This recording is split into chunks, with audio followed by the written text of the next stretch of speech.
Assalamualaikum warahmatullahi wabarakatuh. Saya Wila Ardila dari Prodi Pendidikan Ekonomi Fakultas Keguruan dan Ilmu Pendidikan. Pada video kali ini saya akan menjelaskan mengenai problematika dan tantangan keprofesionalisasi guru di Indonesia.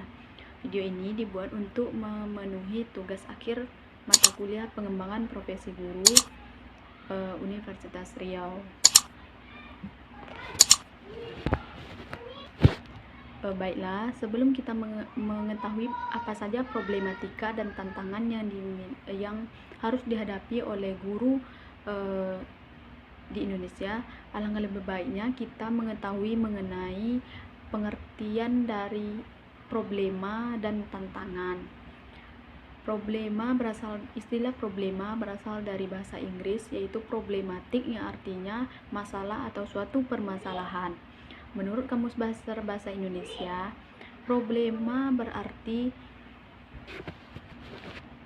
suatu hal yang belum dapat dipecahkan, permasalahan maupun masalah yang menimbulkan masalah, situasi yang dapat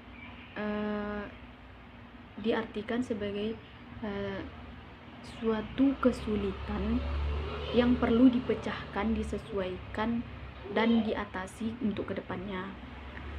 Sedangkan tantangan menurut Kamus Besar Bahasa Indonesia merupakan hal atau objek yang menggugah tekad untuk meningkatkan kemampuan mengatasi masalah tersebut, masalah yang dihadapi oleh seseorang.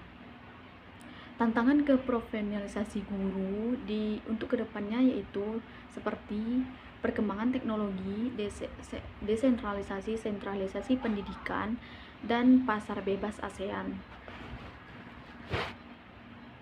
dimana itu merupakan suatu masalah-masalah yang akan dihadapi oleh para guru di era globalisasi seperti sekarang ini, dimana pesatnya perkembangan teknologi, pemusatan pendidikan dan sebagainya, serta pasar bebas ASEAN. Itu merupakan tantangan terbesar bagi guru di Indonesia. Problematika guru terbagi menjadi dua. Yang pertama yaitu problematika internal dan problematika eksternal, di mana problematika internal yaitu problema yang dialami oleh guru pada umumnya, berkisar antara seperti kompetensi keprofesionalisasi yang dimiliki, baik bidang kognitif seperti penguasaan materi, bidang sikap seperti mencintai keprofesionalisasi guru, serta keterampilan mengajar guru, serta menilai hasil kerja dari suatu siswa. Untuk itu kita akan membahas satu persatu problematika internal yang dihadapi oleh guru di Indonesia. Yang pertama yaitu menguasai bahan atau materi. Menguasai bahan dimulai dengan merancang bahan dan menyiapkan bahan ajar atau materi yang akan diajarkan. Hal ini merupakan fokus penting dalam pelaksanaan pembelajaran di kelas. Pembelajaran oleh guru yaitu menyiapkan bahan ajarnya agar pembelajaran dapat terlaksana dengan baik, benar, dan cermat, serta siswa-siswi mampu menangkap apa yang dibicarakan oleh guru. Mereka dapat paham mengenai materi yang diajarkan oleh guru. Untuk itu guru harus memahami atau menguasai materi yang akan diajarkan kepada siswa-siswinya. Yang kedua yaitu mencintai profesi keguruan. Peran guru yaitu sebagai expected behavior, yaitu sesuatu yang diharapkan. Guru sebagai cerminan untuk masyarakat, sebenarnya untuk peserta didik, guru merupakan seseorang yang dipandang memiliki status yang tinggi, sehingga semua gerak-gerik guru akan dinilai oleh masyarakat. Untuk itu mulai dari segi penampilan, bahasa maupun tingkah laku guru pasti harus diperhatikan dengan baik dan benar. Baiklah, untuk problema yang ketiga yaitu keterampilan mengajar. Guru harus memiliki keterampilan dalam proses pembelajaran agar proses pembelajaran dapat berjalan dengan baik. Di antara kompetensi atau keterampilan yang wajib dimiliki oleh seorang guru yaitu yang pertama, menguasai materi, yang kedua, mengelola program kelas, yang ketiga, mengelola kelas, yang keempat, penggunaan media atau sumber-sumber lainnya untuk pembelajaran seperti media pembelajaran, bagaimana strategi yang harus dilakukan oleh guru agar anak itu paham dengan materi yang diajarkan. Selanjutnya itu mengelola interaksi kelas, yaitu mengelola interaksi belajar mengajar. Selanjutnya yaitu menilai prestasi siswa untuk kepentingan pelajaran. Yang selanjutnya mengenal fungsi layanan dan bimbingan penyuluhan yang baik untuk siswa. Yang selanjutnya memahami prinsip-prinsip dan menafsirkan hasil penelitian pendidikan guru untuk keperluan pengajaran. Yang keempat yaitu menilai hasil belajar siswa. Evaluasi adalah suatu kegiatan yang dilakukan untuk mendapatkan data dari siswa, di mana data itu berguna untuk mengetahui sejauh mana pengetahuan atau keberhasilan peserta didik dan keberhasilan guru dalam mengajar. Pelaksanaan evaluasi dilakukan oleh guru dengan memakai instrumen pengali data seperti tes perbuatan tertulis ataupun lisan untuk mengetahui sejauh mana kemampuan peserta didik memahami materi yang diajarkan serta sejauh mana keberhasilan guru dalam mengajar di kelas. Baiklah, itu adalah problematika internal. Sekarang kita bahas mengenai problematika eksternal. Problematika eksternal yaitu problema yang berasal dari luar diri guru itu sendiri. Kualitas pengajaran juga ditentukan oleh karakteristik kelas dan karakteristik sekolah. Itu merupakan problematika yang dihadapi guru dari segi eksternal atau luar diri guru itu sendiri. Yang pertama yaitu karakteristik kelas, seperti besarnya kelas, suasana kelas, fasilitas dan sumber belajar yang tersedia, buku ataupun media-media pembelajaran yang lain. Untuk itu guru harus menginovasi ataupun berkreasi mengenai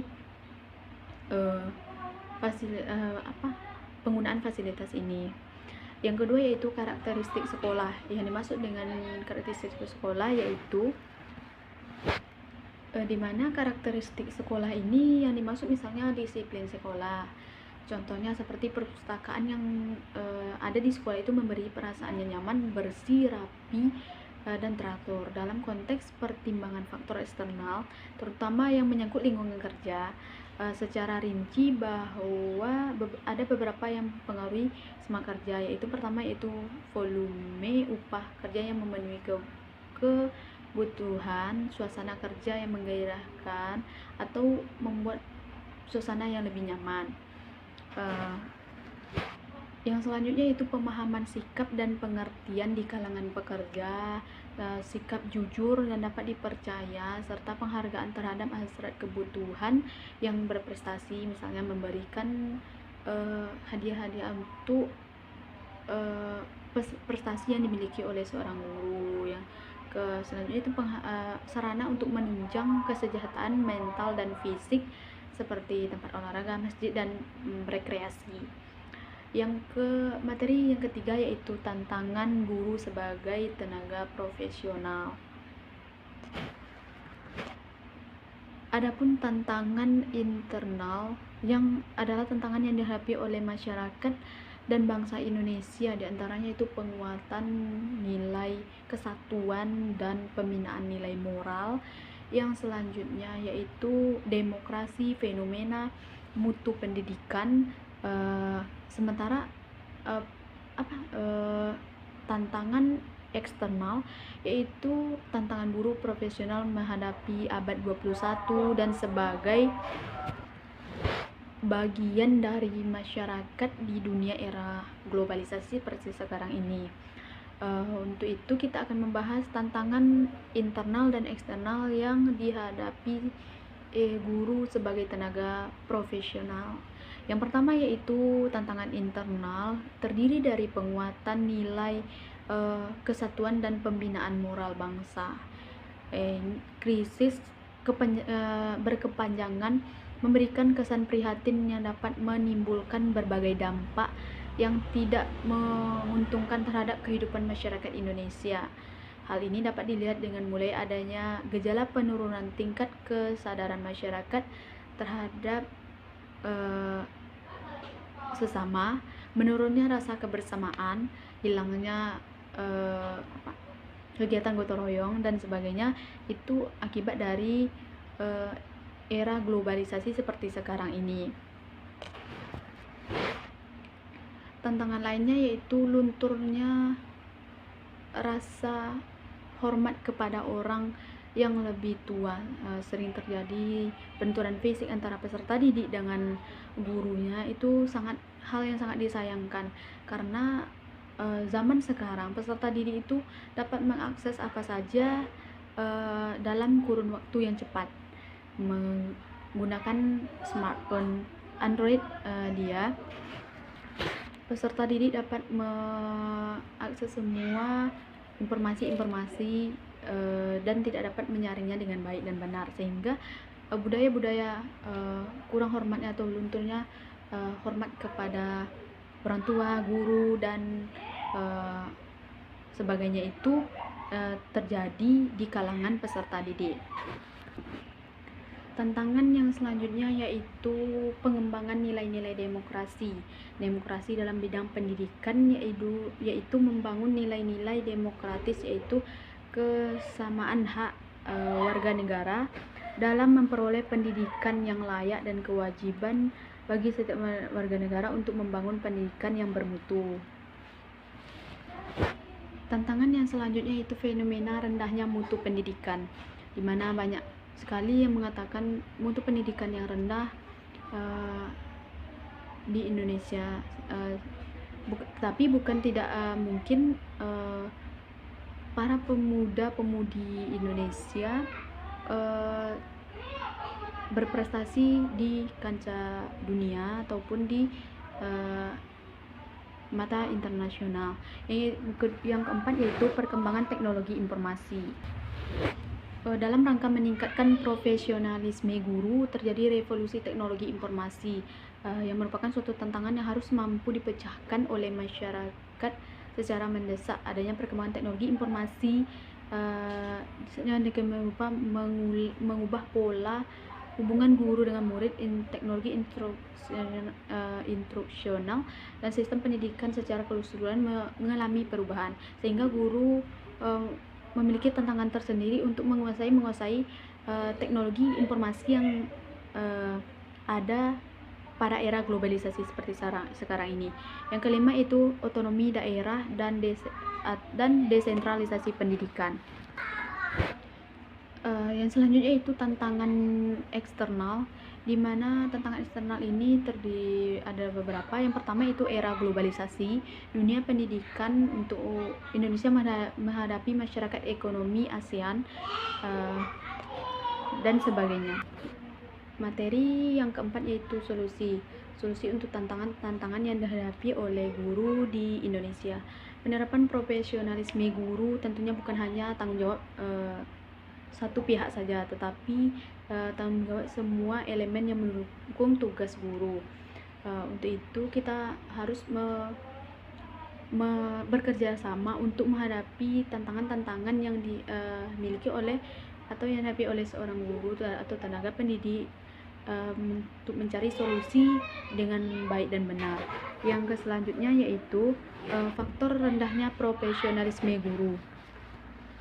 Ada 5 tantangan atau faktor yang menyebabkan rendahnya profesionalisme guru. Yang pertama itu masih banyaknya guru yang tidak menekuni profesi secara total, rentan atau rendahnya kepatuhan guru terhadap norma dan etika profesional guru atau kode etik guru, pengakuan terhadap ilmu pendidikan dan kebudayaan masih setengah hati, masih belum rancunya atau rampungnya perbedaan pendapat antara proporsi materi ajar yang diberikan kepada calon guru, serta masih belum berfungsinya PGRI sebagai organisasi berprofesi yang berusaha secara maksimal meningkatkan profesi keanggotaannya.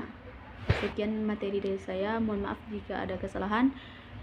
Jumpa lagi pada lain waktu. Wassalamualaikum warahmatullahi wabarakatuh.